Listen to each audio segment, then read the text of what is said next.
نبی کریم صلی اللہ علیہ وسلم پر وحی کا ابتدائی دور اچھے اور سچے پاکیزہ خوابوں سے شروع ہوا۔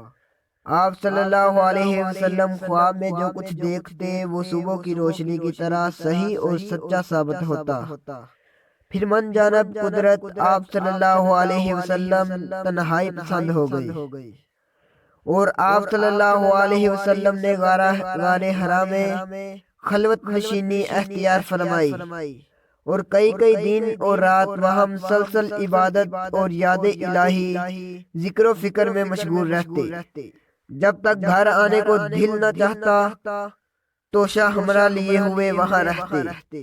توشہ ختم ہونے پر ہی اہلیہ محترمہ خدیجہ رضی اللہ تعالی عنہ کے پاس تشریف لاتے اور کچھ توشہ ہمراہ لے کر پھر وہاں جا کر خلوت گزری ہو جاتے۔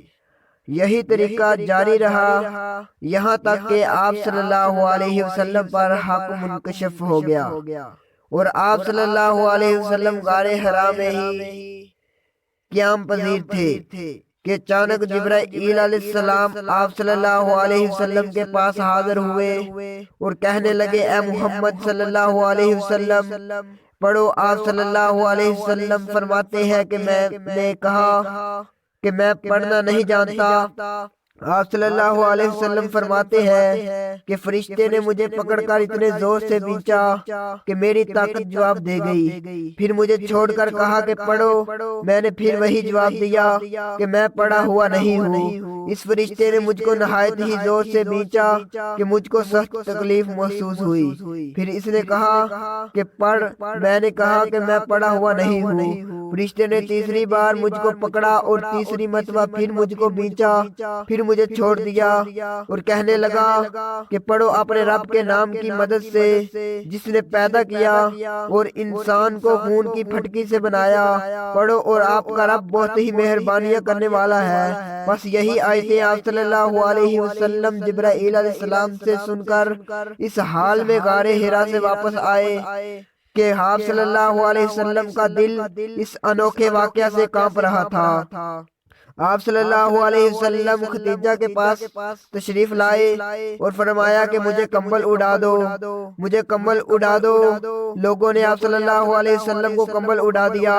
جب آپ صلی اللہ علیہ وسلم کا ڈر جاتا رہا تو آپ صلی اللہ علیہ وسلم نے اپنی زوجہ محترمہ رضی اللہ کو تفصیل کے ساتھ یہ واقعہ سنایا کہ فرمانے لگے کہ مجھ کو اب اپنی جان کا خوف ہو گیا ہے۔ آپ صلی اللہ علیہ وسلم کی اہلیہ محترمہ خدیجہ رضی اللہ تعالی عنہ نے آپ صلی اللہ علیہ وسلم کی ڈار بندائی اور کہا کہ آپ کا خیال صحیح نہیں ہے، اللہ کی قسم آپ کو اللہ کبھی رسوا نہیں کرے گا۔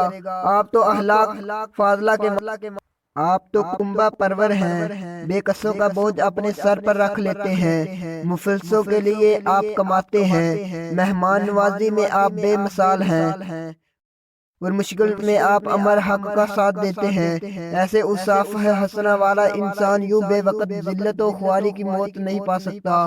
پھر مزید تسلی کے لیے خدیجہ رضی اللہ تعالی عنہا آپ صلی اللہ علیہ وآلہ وسلم کو ورقہ بن نوفل کے پاس لے گئی جو ان کے چچا زاد بھائی تھے اور زمانہ جاہلیت میں نصرانی مذہب اختیار کر چکے تھے اور عبرانی زبان کے کاتب تھے، چنانچہ انجیل کو بھی حسب منشاء خداوندی عبرانی زبان میں لکھا کرتے تھے۔ انجیل سریانی زبان میں نازل ہوئی تھی، پھر اس کا ترجمہ عبرانی زبان میں ہوا۔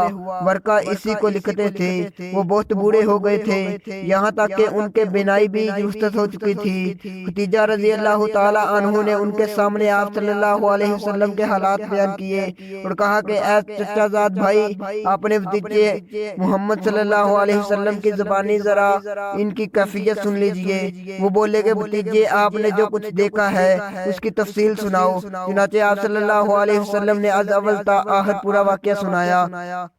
جسے سن کر ورقہ بے اختیار ہو کر بول اٹھا کہ یہ تو وہی ناموس معزز رازدان فرشتہ ہے جسے اللہ نے موسیٰ علیہ السلام پر وحی دے کر بھیجا تھا۔ کاش میں آپ کے اس عہد نبوت پر شروع ہونے پر جوان عمر ہوتا، کاش میں اس وقت تک زندہ رہتا جبکہ آپ کی قوم آپ اس شہر سے نکال دے گی۔ رسول صلی اللہ علیہ وسلم نے یہ سن کر تعجب سے پوچھا کہ کیا وہ لوگ مجھ کو نکال دیں گے حالانکہ میں تو ان میں صادق و امین مقبول ہوں؟